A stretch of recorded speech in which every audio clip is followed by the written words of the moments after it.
destruição. Sua profecia, datada de 586 a.C., está registrada no Antigo Testamento. Eu as retirarei das nações e as reunirei de todas as regiões, e as trarei de volta para a sua própria terra. Deus disse no Antigo Testamento: nos últimos dias eu levarei meu povo dos 4 cantos da terra para a terra de seus antepassados, a Palestina. Esse pedaço de terra de 64 quilômetros de largura entre o mar Mediterrâneo e o rio Jordão é tomado pela violência e pela guerra desde o surgimento do homem. A ONU estabeleceu a terra para o Estado de Israel em 1947 e o povo de Deus, que ocupava essa pequena nação, a luta para sobreviver desde então. A Bíblia diz que Deus pôs Jerusalém no centro das nações e colocou o resto das nações em torno dela. Eu descrevo Israel como o epicentro do mundo, Jerusalém como o epicentro de Israel e o Monte do Templo como o epicentro de Jerusalém. Aqueles que aceitam a profecia de Ezequiel de que Israel marca o local da maior destruição também leem outro profeta do Antigo Testamento, Zacarias. Em 518 a.C., ele registrou uma previsão de que Israel retomaria a cidade de Jerusalém.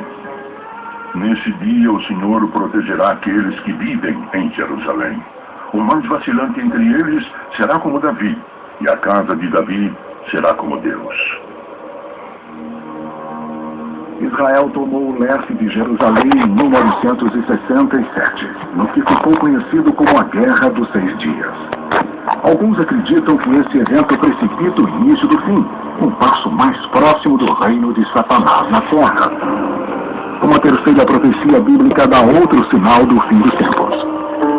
É do livro de Daniel, escrito há mais de 2000 anos.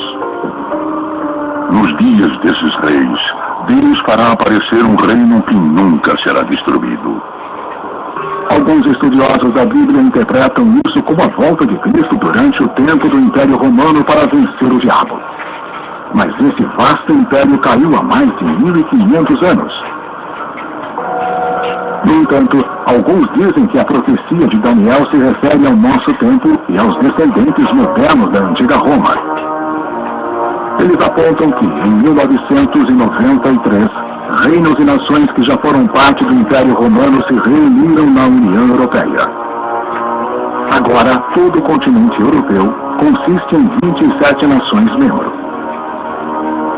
A União Europeia e outras nações em todo o mundo estão tentando pressionar Israel a abrir mão cada vez mais das terras para os palestinos, principalmente da Cisjordânia. Os crentes veem essa pressão da União Europeia sobre Israel para a batalha de Satanás no Armagedon não é meramente coincidência. De acordo com o Evangelho de Mateus, Jesus contou aos seus discípulos sobre vários outros sinais do fim dos tempos. Uma nação lutará contra outra e um reino contra o outro. Cristo disse: vocês saberão de rumores sobre guerras. Pense no mundo de hoje. Há rumores de guerra com o Irã, há o Afeganistão e o Iraque. Há rumores de guerras quase todos os dias com a Coreia do Norte. Nós estamos em um ponto da história em que há uma proliferação nuclear. Ninguém tem ideia de como controlar isso.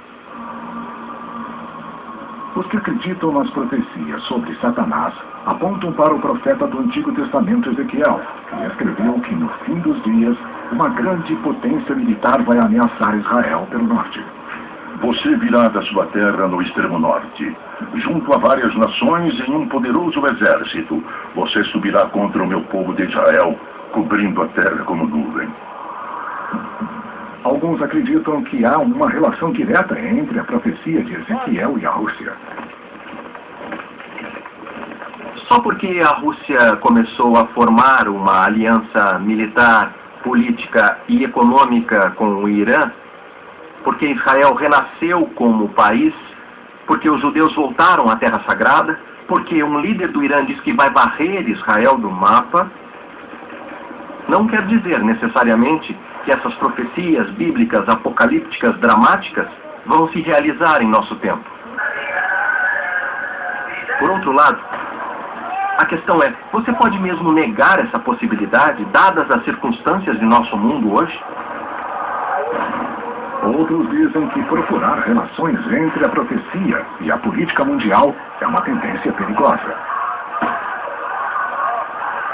O problema nessa tendência de identificar os inimigos que achamos que temos em dado momento e identificá-los com a Bíblia é que aí você tem uma justificativa religiosa para o seu ódio.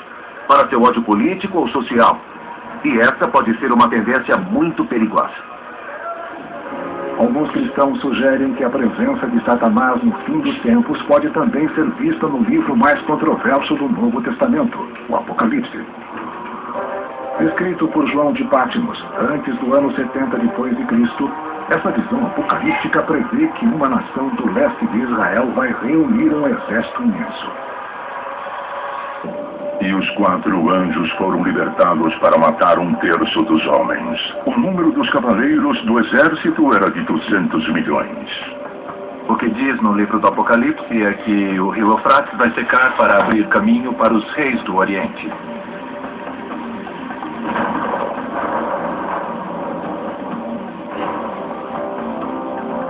Imaginando que ele exista, como Satanás vai conquistar tanto poder? Há aqueles hoje em dia que adoram Satanás abertamente. Mas esses pagãos modernos são mesmo soldados do exército de Satanás, nos levando para a destruição?